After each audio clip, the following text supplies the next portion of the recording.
Assalamualaikum warahmatullahi wabarakatuh. Salam dan bahagia Bapak Ibu guru hebat. Perkenalkan, kami dari kelompok 5 dengan anggota saya Rebi SPD bertindak sebagai moderator, Bapak Julius Kerliansa SPD bertindak sebagai penanya dan penjawab, dan Bapak Hari Utama SPI bertindak sebagai presenter. Pada kesempatan ini saya akan memaparkan hasil diskusi pada ruang kolaborasi modul 2.1 pembelajaran untuk memenuhi kebutuhan belajar murid, yaitu menganalisis skenario pembelajaran yang mengimplementasikan pembelajaran berdiferensiasi. Berikut situasi pembelajaran yang dilakukan oleh Ibu Derana pada pelajaran biologi kelas 10 SMA. Ibu Derana adalah seorang guru biologi SMA yang mengajar murid-murid kelas 10. Adapun tujuan pembelajarannya adalah murid dapat menganalisis berbagai tingkat keanekaragaman hayati di Indonesia beserta ancaman dan pelestariannya. Karena situasi sedang pandemi, Ibu Derana kemudian menggunakan metode flip learning, di mana sebelum pertemuan daring dengan guru, ia meminta murid-muridnya untuk mempelajari dulu materinya. Bu Derana telah menyiapkan paparan tentang materi keanekaragaman hayati yang dapat diakses secara mandiri oleh murid-muridnya. Di dalam paparan ini, Bu Derana menjelaskan tentang konsep kunci dari keanekaragaman hayati dan tingkatannya. Ibu Derana juga menyediakan beberapa sumber belajar yang terkait dengan wilayah kritis keanekaragaman hayati di Indonesia. Sumber yang ia sediakan misalnya artikel dari koran dan video-video diambil dari internet. Untuk membantu murid-muridnya belajar mandiri, Ibu Derana menyiapkan beberapa pertanyaan pemandu. Setelah tahapan belajar mandiri, murid-murid kemudian diminta mengikuti kuis tertulis dengan pertanyaan terbuka di mana setiap murid akan diminta untuk memberikan umpan balik terhadap jawaban dua temannya. Ibu Derana memastikan setiap anak mendapatkan umpan balik dari temannya. Ibu Derana lalu meminta murid membuat jurnal refleksi yang harus dilengkapi sebelum mereka masuk ke tahapan pembelajaran sinkron melalui pertemuan Google Meet. Dalam tahap forum diskusi sinkron, guru memberikan pertanyaan pemantik untuk memulai pembelajaran. Pertanyaan-pertanyaan tersebut diantaranya: 1. Tingkatan keanekaragaman hayati mana yang paling penting dilindungi terlebih dahulu? Mengapa? Kedua, kapan terancamnya keanekaragaman hayati ekosistem dapat mengancam keanekaragaman hayati spesies dan genetis? Mengapa? Dan pertanyaan lainnya yang dapat memperkaya materi dan pemahaman murid akan konsep. Selama proses diskusi daring, Ibu Derana mengamati jawaban-jawaban murid untuk mengetahui apakah ada miskonsepsi yang dimiliki murid atau apakah ada murid-murid yang tampak belum paham. Di akhir diskusi, Bu Derana memberikan murid tantangan untuk membuat paket info digital yang mengidentifikasi ancaman pada salah satu lokasi di wilayah Indonesia yang membawa dampak negatif bagi tingkatan keanekaragaman hayati sekaligus berikut rekomendasi penanganannya. Bu Derana memperkenankan murid memilih sendiri lokasinya berdasarkan kasus yang nyata di Indonesia. Bentuk paket info digital pun bebas sesuai kenyamanan murid, misalnya video singkat, poster digital, situs web, rekaman suara, dan sebagainya. Asalkan semua informasi yang disajikan sesuai dengan rubrik penilaian yang diberikan dan telah didiskusikan bersama. Murid kemudian bekerja secara mandiri berdasarkan tenggat waktu yang telah disediakan. Selama murid-murid bekerja, Bu Derana juga menyediakan slot-slot waktu tertentu untuk bertemu dengan beberapa murid yang berdasarkan hasil penilaiannya masih memerlukan bantuan. Di dalam slot waktu khusus ini, Bu Derana menjelaskan konsep-konsep dan serta memberikan banyak contoh. Untuk menganalisis situasi pembelajaran berdiferensiasi yang dilakukan Ibu Derana tersebut, kami menjawab pertanyaan-pertanyaan pemandu sebagai berikut. 1. Dari skenario pembelajaran yang telah ditelaah, apakah kebutuhan belajar murid yang berusaha dipenuhi oleh guru tersebut? Bagaimana cara guru tersebut menentukan kebutuhan belajar muridnya? 2. Strategi pembelajaran berdiferensiasi apa yang digunakan? 3. Bagaimana guru tersebut melakukan penilaian? Untuk pertanyaan pertama, apakah kebutuhan belajar murid yang berusaha dipenuhi oleh guru tersebut?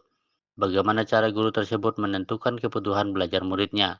Analisis atas pertanyaan tersebut dibagi menjadi dua, yaitu satu, kebutuhan belajar murid yang berusaha dipenuhi oleh Ibu Dirana, yaitu sebagai berikut. Pertama, kesiapan belajar murid adalah kapasitas untuk mempelajari materi-materi, konsep, atau keterampilan baru. Budarana memberikan tugas yang mempertimbangkan tingkat kesiapan murid akan membawa murid keluar dari zona nyaman mereka dan memberikan mereka tantangan. Dengan lingkungan belajar yang tepat dan dukungan yang memadai, mereka tetap dapat menguasai materi atau keterampilan baru tersebut. Kedua, minat belajar murid merupakan suatu keadaan mental yang menghasilkan respon terarah kepada suatu situasi atau objek tertentu yang menyenangkan dan memberikan kepuasan diri. Dalam hal ini, Budarana menciptakan kesempatan-kesempatan belajar di mana murid dapat memecahkan persoalan. Ketiga, profil belajar murid, yaitu mengacu pada cara-cara bagaimana kita sebagai individu paling baik belajarnya. Dalam skenario ini, Budarana memberikan kesempatan kepada murid-muridnya untuk belajar secara natural dan efisien sesuai dengan gaya belajar yang dimiliki murid. Dua, cara Ibu Budarana menentukan kebutuhan belajar muridnya, yaitu pertama, kebutuhan belajar terkait kesiapan belajar murid yaitu dengan menyiapkan paparan tentang materi keanekaragaman hayati yang dapat diakses secara mandiri oleh murid-muridnya. Di dalam paparan ini, Budarana menjelaskan tentang konsep kunci dari keanekaragaman hayati dan tingkatannya. Ibu Budarana juga menyediakan beberapa sumber belajar yang berkaitan dengan wilayah kritis keanekaragaman hayati di Indonesia. Hal ini dilakukan Ibu Drana untuk membantu murid mempelajari materi, konsep, atau keterampilan baru. Kedua, kebutuhan belajar terkait minat belajar murid, yaitu dengan menyediakan slot-slot waktu tertentu untuk bertemu dengan beberapa murid yang berdasarkan hasil penilaiannya masih memerlukan bantuan. Ini dilakukan Ibu Drana untuk menciptakan kesempatan-kesempatan belajar di mana murid dapat memecahkan persoalan. Ketiga, kebutuhan belajar terkait profil belajar murid, yaitu dengan menyediakan beberapa sumber belajar selain dari materi yang disediakan, seperti koran dan video-video.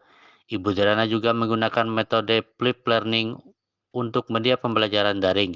Hal ini dilakukan untuk memenuhi gaya belajar murid, yaitu visual dan auditori. Pertanyaan kedua, strategi pembelajaran berdiferensiasi apa yang digunakan? Strategi pembelajaran berdiferensiasi yang digunakan Ibu Drena yaitu sebagai berikut. Pertama, diferensiasi konten. Hal ini terlihat ketika Ibu Drena menyediakan beberapa sumber belajar yang berkaitan dengan wilayah kritis keanekaragaman hayati di Indonesia. Sumber belajar yang ia sediakan misalnya artikel dari koran dan video-video dari LSM lingkungan seperti KHT, WWF, Greenpeace, yang ia ambil dari internet. Kedua, diferensiasi proses. Hal ini terlihat saat Budrana melakukan hal-hal berikut. Membantu murid belajar mandiri dengan menyiapkan beberapa pertanyaan pemandu. Meminta murid mengikuti kuis tertulis dengan pertanyaan terbuka di mana setiap murid saling memberikan umpan balik terhadap jawaban temannya. Meminta murid membuat jurnal refleksi. Ketiga, diferensiasi produk. Ibu Drana menugaskan siswa membuat paket info digital dengan bentuk yang beragam, yang bisa dipilih sesuai kenyamanan siswa berupa video singkat, poster digital, situs web, rekaman suara, dan sebagainya. Pertanyaan ketiga, bagaimana guru tersebut melakukan penilaian formatif? Penilaian formatif yang dilakukan Ibu Drana yaitu sebagai berikut. Pertama, penilaian yang dilakukan selama berlangsungnya proses pembelajaran atau assessment for learning. Penilaian ini dilakukan Bu Dirana selama proses pembelajaran seperti meminta murid menjawab kuis tertulis dengan pertanyaan terbuka. Murid diminta untuk memberikan umpan balik terhadap jawaban dua temannya. Meminta murid membuat jurnal refleksi. Kedua, penilaian yang dilakukan setelah proses pembelajaran selesai atau assessment of learning. Budrana melakukan penilaian melalui tantangan tagihan kepada siswa untuk membuat paket info digital. Ketiga, penilaian sebagai proses belajar dan melibatkan murid-murid secara aktif dalam kegiatan penilaian tersebut atau assessment as learning. Penilaian ini dilakukan Budrana seperti Menilai jawaban pertanyaan pemantik untuk memulai pembelajaran. Mengamati jawaban-jawaban murid saat berdiskusi untuk mengetahui apakah ada miskonsepsi yang dimiliki murid atau apakah ada murid-murid yang tampak belum paham. Demikian pemaparan tugas ruang kolaborasi modul 2.1 pembelajaran untuk memenuhi kebutuhan belajar murid. Terima kasih. Salam guru penggerak, tergerak, bergerak, dan menggerakkan. Wassalamualaikum warahmatullahi wabarakatuh.